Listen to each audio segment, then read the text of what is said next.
Welcome back to the studio. This is Monday all weekend, the Monday live show, and we're all here. We're all here. That's true.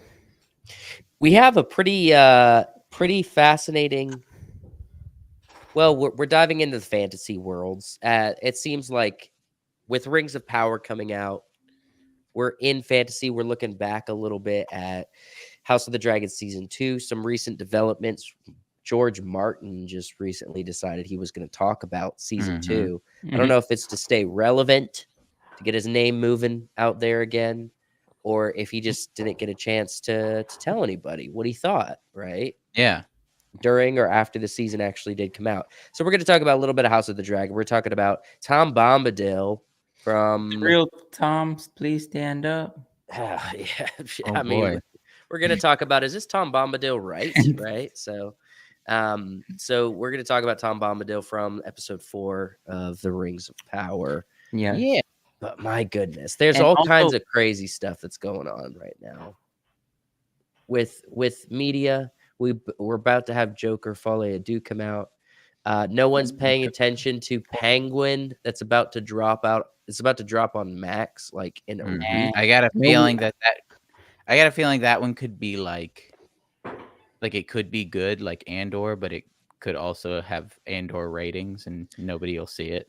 I can Yeah. tell you both Penguin and probably the Dune show are both going to be good. Like, I think they're both going to be really good, and I don't think no one's going to watch them. Yeah. Well, I mean,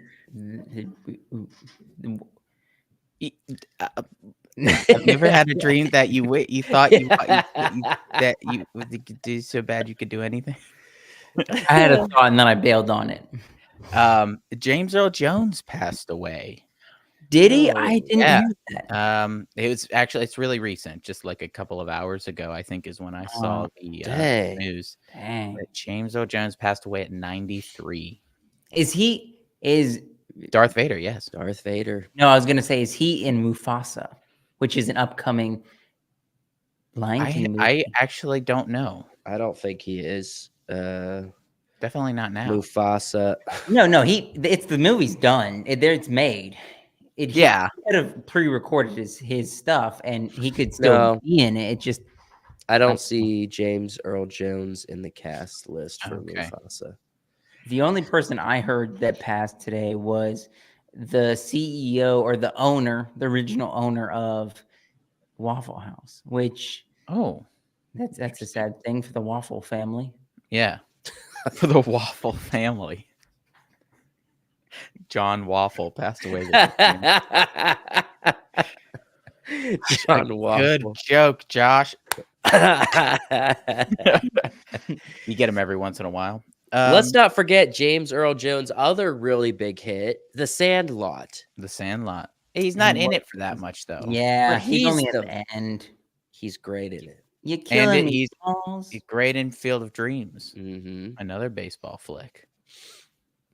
Wait, just- is did he you in say? Field of Dreams? Yeah, he's in Field he of the- Dreams. Is he the hitchhiker guy that? No. No. But He's there's a the guy guy they He's the pick guy that what's his face goes to get.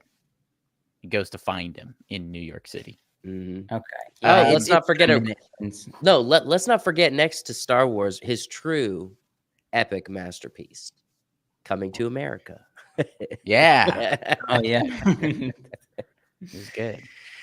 My Anyway, goodness. first You guys- thing, You guys you want wanna to jump get- into this Yeah, Jared first Martin thing. topic? let's go. All right. So let me just go to this real quick, okay? Mm. All right. So George R. R. Martin is saying that the creators, Max, HBO, they've ruined his story. And we're going to look a little bit at what he had to say, but now he comes out and he's saying he has problems. We're going to take a look at these problems. We're going to discuss as fans. Why did you read the books at all? No, Okay, so we are not necessarily not House of the Dragon. Not House of the Dragon. This is what I will say. We have not Not read Fire his and Blood. books. Mm. but we are very respectful of literature, right? I've read all the other ones. Source material, right? Yeah. Matters. So we're gonna ask, is this an actual issue? Plus, is he bringing up valid points? And we're gonna get in the weeds a little bit with Mhm. this because it is interesting what he does have to say. So at first glance, the changes Martin is against seems rather minor. So essentially, Aegon and Helena in the show, she has 2 children. In the Mhm. books, she has 3. Okay. Oh, Yeah. okay. And there's also the element of it's like the Sophie's Choice kind of thing, where in the Mhm. books, she had to pick between her 3 children. They were making her pick. She Mm. offers to give herself. So this is like when, for the blood and cheese moment, when these Yeah, 2 yeah. guys come to kill one of her kids on Aemon's order. And she offers herself instead of the kids, and they say no, it's got to be one of your kids. And apparently, so in the book, she chooses Maelor. Maelor, or no, Yeah, she chooses she Maelor. chooses Maelor. Yeah, the younger brother, old Maelor in the Sprawling show. Yeah, so. And what happens is they actually don't kill the one that she chooses, Mhm. stays alive, and they move on. Now, Martin is saying this has serious butterfly effects, partly because in the show it makes her seem less sacrificial for her kids because she tries to bribe them. Also, they do away with like the choice factor. You know Well, what I mean? I think what Well, he's saying is the story aspect is stronger in the book, and the character aspect is stronger for Helena. But the butterfly thing for the consequences, I think, is more important regarding Maelor not being in the show and Right. what that's gonna look like in the future of the show. Her Yeah. not having 3 children, but rather just 2. Can I be on the other side here? Giving some excuses for the show. I know we're only combating what Martin wants, but I think only having 2 kids and doing it the way they did in the show, the king, Aegon, that's correct, right? Yeah. Aegon, the king, Yes, the that's dad of these correct. kids. I feel like they were trying to show us the emotions of Aegon more in the show because it was more about him, and they showed a lot before he got killed.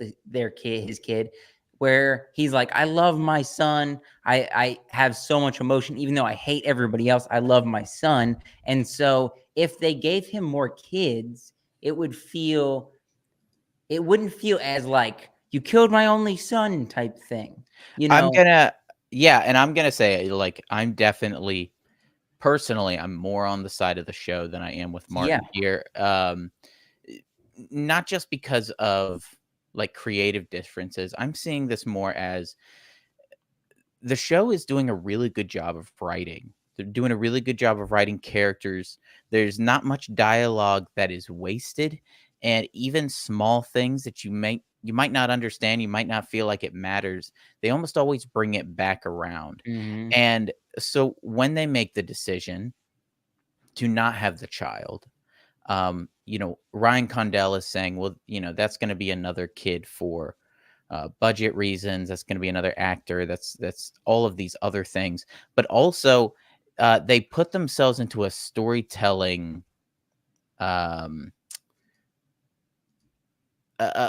Corner? not into a corner. They set themselves up for better storytelling, um, to do more with the character. Mhm. Right? Yeah. It puts Aegon in a position where his line seems to be more tenuous. It Mhm. seems to be a little bit scarier, and then especially what happens to him. Now everything is much scarier.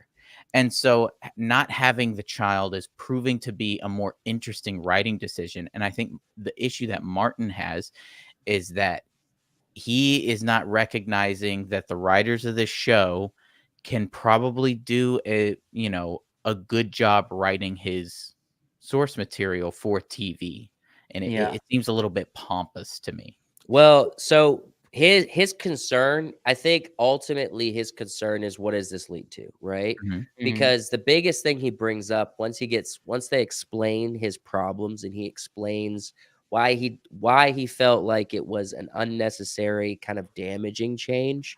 His main point is this. He says there are larger, more toxic butterflies to come in House of the Dragon. If House of the Dragon goes ahead with some of the changes being contemplated for season 3 and 4. So he's Mhm. basically saying, like, my vision is going to work down to be ultimately kind of corrupted for season 3 and 4, which are going to be the last 2 seasons of this, Right. if they continue down this road. Make sure And the this is the book is start. written, George, so that they have the source material. Well, yeah, That's a good point. yeah, it does come down to George probably had an idea of what he wanted to do with that character, that extra character, and he's like, "Well, I think down the line this could be another person that does XYZ," and they don't know that yet. And also they're like, "Okay, for now, it motivates the characters that we want to show on screen. So let's just not put this character in," which is fine, but it's ruining what George has in his mind for this show, for his books, and for just the world of the kingdoms. But I think it's fine. I think it's That fine. he's almost missing stuff according to like his own writing code, according to the way that he has coded Westeros, where Yeah. the where the writers are doing something interesting and could possibly say that Maelor is in the show already. Did Aegon not in the first season force himself upon some woman, and it would be pretty simple to bring that child in, and they just say, "Oh, this kid's been around here the whole time. It's Aegon and Helena's," and nobody will say anything because he's the king once Rhaenyra is gone, and nobody's going to challenge and nobody's going to say anything. Or even if he simply recognizes his bastard, that works in the show. Right. And so I think the writers are doing something interesting with this decision. They're not just saying it's all out. Nothing's going to happen. We know that Aegon needs an heir. Yeah. We know that Maelor is supposed to be that heir, and I don't think the writers would write him out without having a scapegoat. Right. It seems like a really big issue for them to not consider. So, and also like they're doing a really good job. I know there's a lot of criticism for how long Daemon's side quest was dragged on Yeah. in this season, but I don't seem to have really any big problems with how they're writing.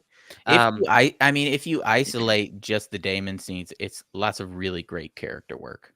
It is, but I think the problem with it is that there's actually really interesting stuff happening in Westeros that we want to get to. That Daemon feels a bit like of a drag, like a little bit of a drag. Now, I would agree. It's so interesting for us to talk about how we're saying, hey, in this situation, the writers of the show, actually, the adaptation writers, actually might be right here, because we have a wild example of the complete opposite, right? Yeah. The only difference here is that Martin is around and alive for him to give his thoughts on the matter. And he seems like he's happy. He's just like saying, hey, we're drifting off course to my vision, right? Yeah. I think a little bit more credence could be lent to his words if his books were finished. You're going to keep going back to this. I'm going to keep going. You have to, because if he doesn't finish his books, he's not going to be remembered as this great writer who had a hand in the creation of all of this content and these shows and these books. He'll be remembered as the guy who couldn't finish the books. He's made a lot of books at this point. I think here's a question to ask and just kind of think about yourself. Let's say Martin is where he is right now and he's making this statement. let's say Tolkien was still alive at this very same time. He's old, but he's still alive. Mhm. And he starts criticizing the Lord of the Rings show. I feel like as entertainers, as I guess you'd call us critics a little bit because we critique people's shows. We have a reverence for Tolkien's work, and so that's why people hate Rings of Power so much. But yet we're defending this show of House of the Dragon because we think it's good. Would Mhm. we be defending more Rings of Martin if Power? he was Rings passed of away? Power, if it was good. Or Well, are I you was gonna saying, say would if we he was passed away, and if Martin was already We get it, Joshua. We get it. We passed, get it. Yeah, yeah, yeah. and If none of his books were completed, no. If somebody else was having to complete his series so that we got, a full, you know, series of books, or and not it's not even this. There's another Blood and Fire book that's supposed to come out. Dunk and Egg is not finished. And then most importantly, A Song of Ice and Fire still has 2 books left on the docket. A Song of Ice and Fire is the Fellowship, Two Towers, or Return of the King of Westeros. If It needs to be finished, and there's 2 books that have left undone. Yeah, now if Martin was passed away, but his works were written to the same pedigree as Tolkien, then yeah, we'd probably be defending him more. Well, I think there's also a level to this. Yeah, there's the element of completion, right? Do we have a completed body of work to rally behind and call a coherent timeline of events canon, right? Mhm. So once Tolkien died and he left us with this completed body of work, his writing and his story got moved into legend status, right? Oh yeah. Martin, if he dies with a lot of stuff unfinished, although he had potential to reach legend status, he's not quite going to make it because he has so many literally open-ended books. You know what I Yeah. mean? And so we don't have anything to rally behind. We don't have a completed timeline of events. We may not even get what actually does happen to the White Walkers. What actually does happen to Westeros? What Yeah. actually does happen to Daenerys Targaryen? And we don't know. It would be like Tolkien not ever finishing, Return the of the second King. half of Return of the King, and we don't know if Aragorn becomes king. We don't know whatever the point of Gollum at all. We don't understand. We don't know if Frodo and Sam were able to make it to the mountain, and if they did they get back home? Gandalf, what point did he play at the end of all things? You know what I mean? Right. Like, we don't understand all these details, so there's nothing to be a super fan behind. I think we are a big fan of Martin's writings because we are anticipating a great end, right? Yeah. And if he dies without giving that to us, then no, we can't defend it on the same level that Tolkien's writings are defended. Yeah. I guess I just Agreed. read. Agreed. Is it Also, Oh, read. agreed. I said read, like read the books. Read. That's also Go on, read some books. Yeah. Read some books. Reading would be beneficial, and Martin needs to actually give us like a completed thing to read, so we don't have to just writing would be beneficial. writing. Stop lounging around, George. You've had plenty of time. Well, he Come on. got COVID, man, for a couple weeks. Well, he also there's stories of him being out in Hollywood doing Hollywood things. I get being it. a fat old I guy get in it. Hollywood. He's rich. He's old. He's got to visit those islands, man. Yeah. He's I mean, I get you want to like spend your money. When he was younger, he wrote his like first 2 books, and they were out within like 2 years of each other, and they were pretty succinct and tight and everything. And then It's because he was hungry, man. yeah, he was hungry. That's you gotta- Literally and ambitiously. and then as the money rolled in, it seemed like he started rolling out. Right. Yeah. So we'll have to see. It is an interesting conversation. I don't have a problem with him critiquing the Yeah. show that is telling a story. At the same time, I'm kind of like, well, we're really liking these shows. Mhm. And as far as we can tell, well, like, so Gary from Nerdrotic, he says that they screwed it up. He says that his opinion, who's read the books, he's a big fan. He Mm. says that they screwed it up. He also thinks they screwed up Allison's character, where she basically goes to Rhaenyra in the end of season 2 and omits Fault, basically. Not omits, No. admits Fault. Admits. He thinks that also ruined Allison's character for what's Mm. coming right down the line. Yeah. Nah, So, like, how do you know? You haven't read the books. Gary has. nah. I would say he's probably saying that in context of the show. Her writing up to this point has been really solid, and she's been a really interesting character with the decisions that she's making. And for her to just go and be like, maybe I was wrong. It kind of undoes a lot of the stuff for her character. But we'll see how they write it. We'll see how they write it for season 3. We enjoy their work up to this point. Mhm. For 2 seasons, we've enjoyed their work. Yeah, there's So, only I been a mean- couple little writing hiccups, but so far it's been pretty solid. Let's go ahead and roll into Tom Bombadil, if that's cool. Mm-hmm. Tom. What about Tom? Tom Bombadil. All right. So, there's been a whole bunch of articles defending the Rings of Power, and then every episode, you got people Yeah. like us who are making videos. Mm. Articles are coming out, people offensive and defensive, right? Yeah, it's the same song and dance as last time, Right, exactly. So the question is, with but the with less episode viewers, with a lot less viewers. a lot less viewers on these episodes. Oh, a lot less than last season. Mhm. Ooh, It a was lot, I Joshua. believe the numbers are showing like a 60% drop off after the first 3 episodes. Mm-hmm. Mm-hmm. Episode 4. So with all this defense of the show, the few people that are watching and enjoying it, the question is, with the introduction of Tom Bombadil, the big Mhm. fan favorite, Yeah. is this Tom Bombadil right? All right. This article here seems to think that it's built around one crucial thing. All right. Yes. So the Rings of Power does justice to Tom Bombadil by remembering one crucial thing. Now, Wyatt, I let you What's that pre-read crucial thing? this. Do you want to read any of this, or do you want me to go straight to what they're No. talking So about? they kind of just carry on pretty lamely, telling you who he is, telling you what he says, blah blah blah blah blah, until they get to Right like here. these paragraphs right here. So let me read this for Okay. you real quick. It says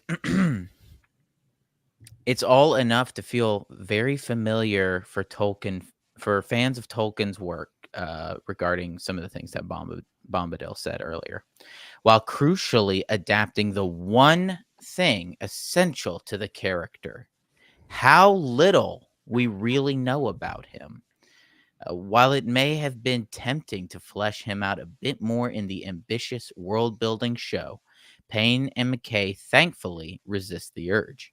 Instead, he says he is but a wanderer, not a warrior. As he assures the stranger, the only way he knows how to define himself is by his name. It's a different tact than the expansions taken with Galadriel, Elrond, and even Sauron, but it's what suits the character. Okay. So if you read the entirety of the article, you will find and understand that this is all fluff and nothingness. Yeah. It brings you no insight to the writing. It brings you no insight to the character.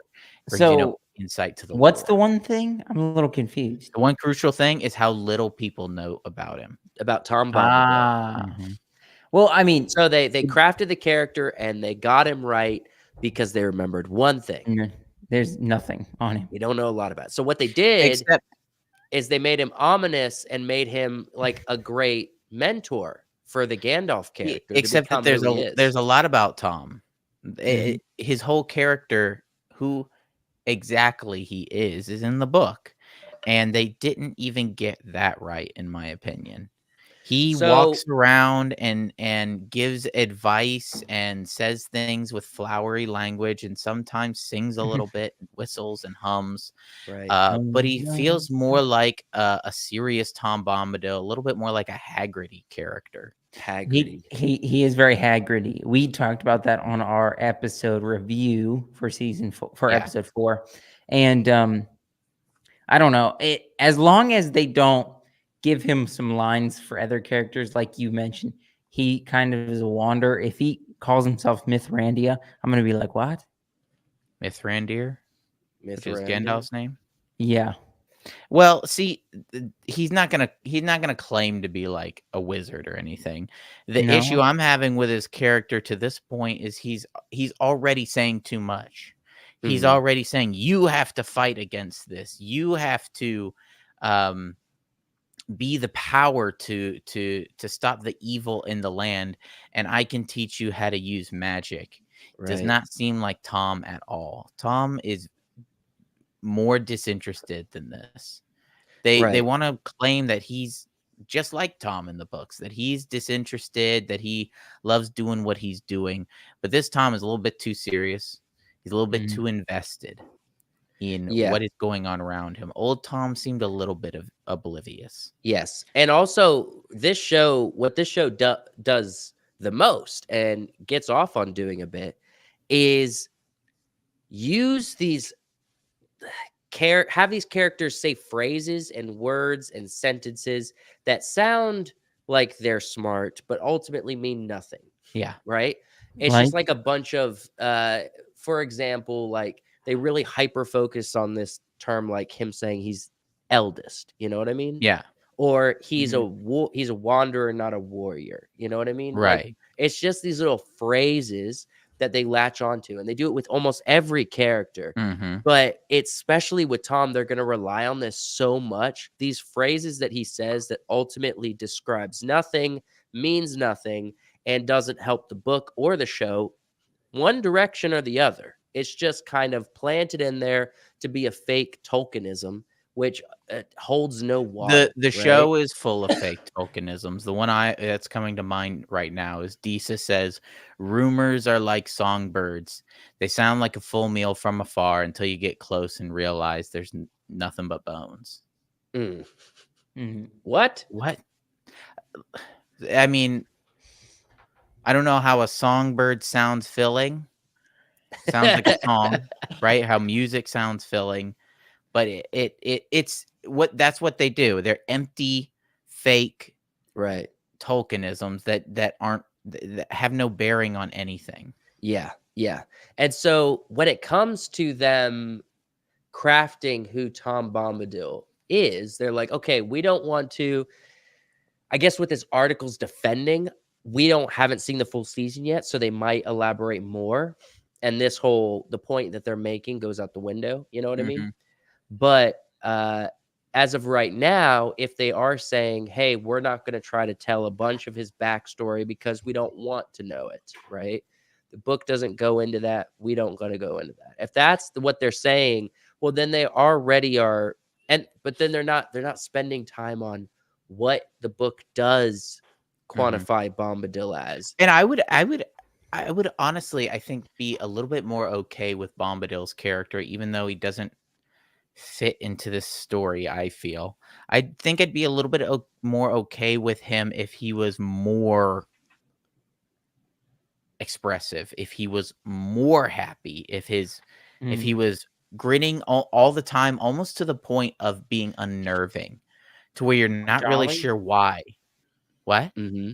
More jolly? More 'Cause I feel jolly. I think he felt very jolly. Why do you He say you felt want more? happy.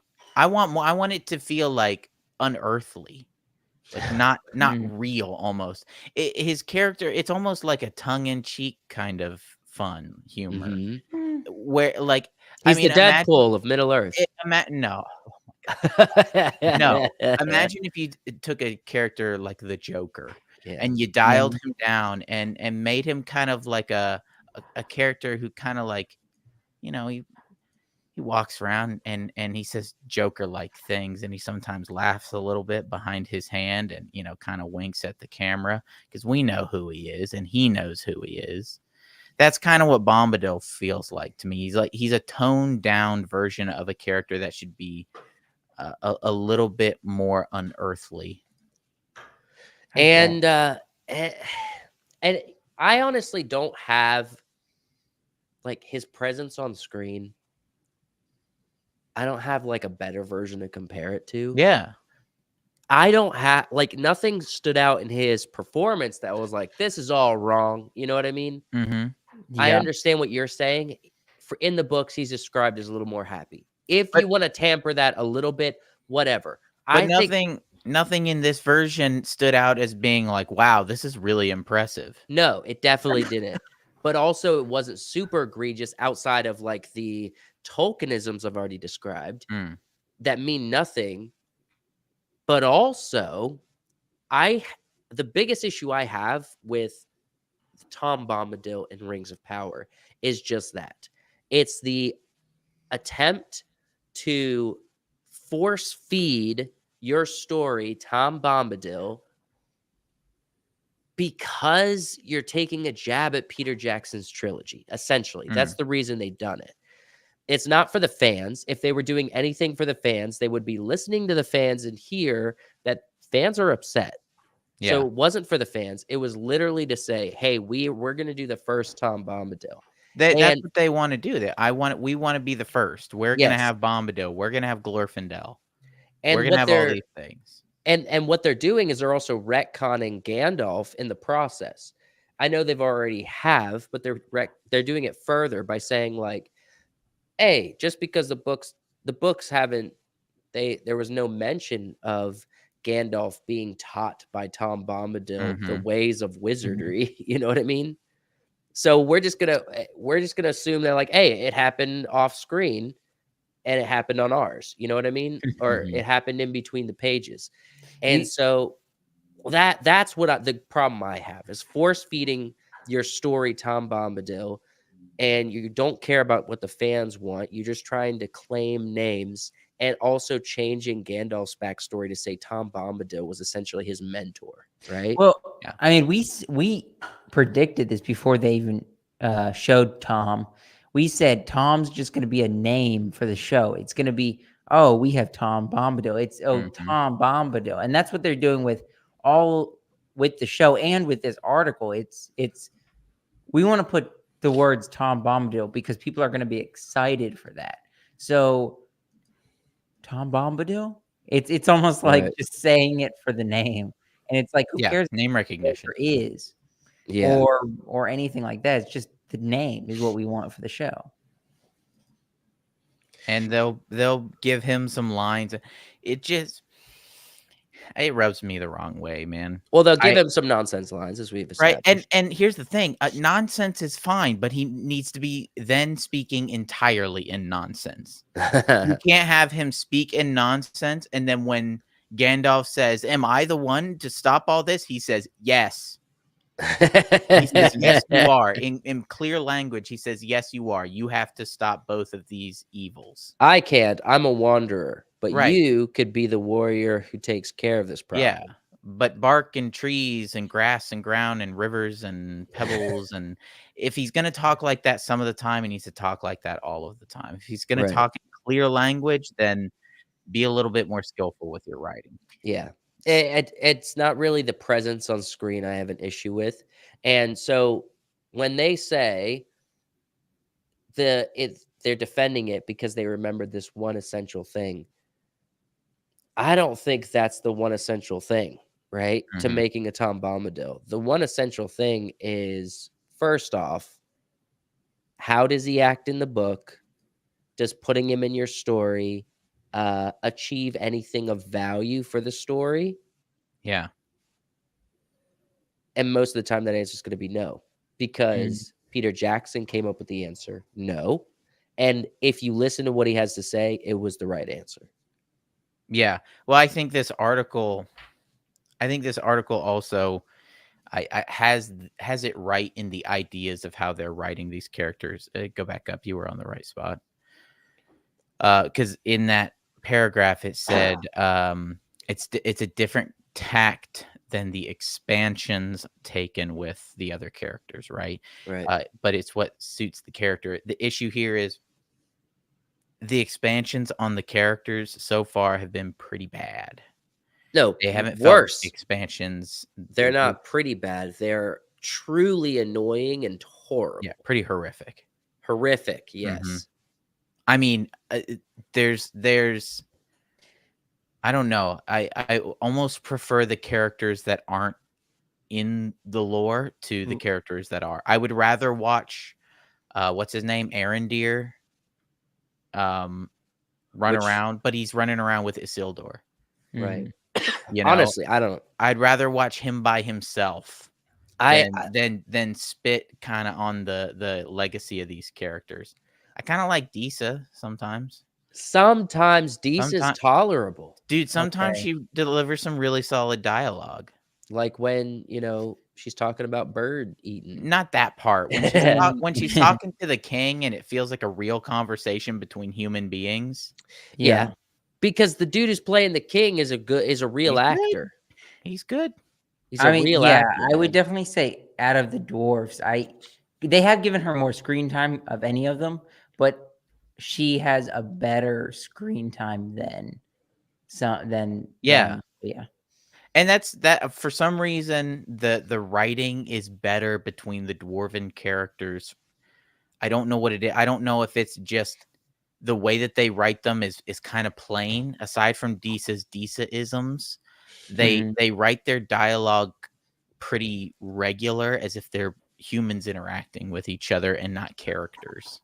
Yeah, the elves it's horrible. All the elves are all cringy. They're all characters. And most of them are busted. Yeah. Busted. Most of the elves look like frumpy vegans. And I mean, that last elf in the last episode with the fade, he got faded. Classic horror movie trope. Black elf gets taken out first. Right. Just song. Everyone was dogging on Galadriel's character again. He's like, the first thing he says is, "Don't let go," because he looked up and saw it was her holding her hand. He's like, I know you have a tendency to let people die. Yeah. Freaking, I don't know. Let us know in the comments what you guys think about Tom Bombadil after the introduction in episode 4. Do you think they're doing right by adding him to the story, or is it just adding to the pile? Does he at all salvage this horrible show for you? Like, did seeing him make you happy when everything before has made you upset? Or are you neutral about it? Does it make you upset? Let us know. Really, do you like the show? Do you enjoy? If you enjoy the show, I'm I genuinely want to hear from those people too, because that's important. If you enjoy something, to let us know why. Well, what's funny is the 2 comments I've gotten about in our Rings of Power videos, that people who enjoy the show usually just say something like, "Other people can enjoy the show. Pick a different career." You know what I mean? Right. It's a little bit combative. It's a little bit combative. So no, I don't. If you enjoy the show, tell us your legit reasons. Don't just blanket statement, because we're not here to come after you. We may offend you if you like the show. We're coming after your opinion. Honestly, we're speaking truth. Right? So let us know. I'm not going to fight with you in the comments. We'll just let your comment live, and anybody who sees it can like it. Really appreciate it if you leave a dialogue with us below our videos. That's about all I had, guys. That's all we have tonight. That's 40-minute quick live stream. Hanging out with the boys. Yeah. What's the term? Oh, it's like a little phrase about little Zinaroo for the boys. I don't know. I haven't heard that one. You haven't seen the memes where all the Chads are talking about Zins, making a bunch of Zinisms? No, I haven't seen that. Bro, I got to send you a couple. You're really missing out. All righty. Just a bunch of dudes with tucked in polos just saying weird phrases that are hard to understand, but it's so entertaining. Well, thank you for watching this Monday All Weekend. We'll see you next week. Bye-bye.